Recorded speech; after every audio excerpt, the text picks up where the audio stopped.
நீங்களும் உங்கள் அன்பு குடும்பமும் அற்பேராற்றல் கருணையினால் உடல் நலம், நீலாயுள், நிறை செல்வம், உயர்ப்புகள், மெஞ்ஞானம் பெற்று ஓங்கி வாழ்வீர்கள். வாழ்க வளமுடன். இன்னைக்கு கதைகள் பகுதியில் பெரிய புராண கதைகள் பாலகுமாரன் எழுதிய நாவல். அதில் பெரிய புராண கதைகளில் சிறு தொண்டரை பற்றிய கதை. எழுதியவர் பாலகுமாரன். என் பெயர் சந்தனம்மாள். சந்தனம் என்றுதான் தளபதி ஐயா வீட்டில் கூப்பிடுவார்கள். என் நினைவு தெரிந்த நாள் முதலாய் இதோ இந்த பங்குனியோடு 45 ஆண்டுகள் ஐயா வீட்டில்தான் தாதியாய் இருக்கிறேன். தாதி என்ன தாதி?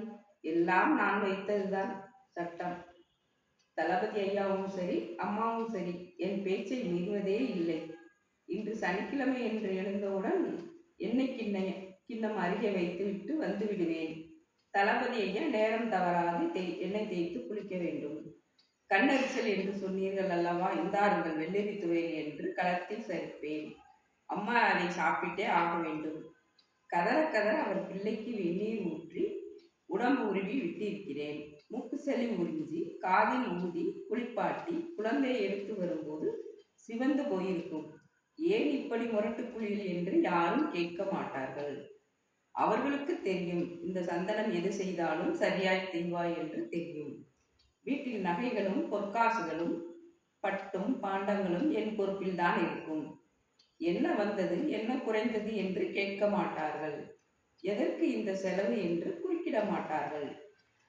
அவர்களுக்கு தெரியும், இந்த சந்தனம் எது செய்தாலும் அக்கறையோடு செய்வாள் என்று தெரியும்.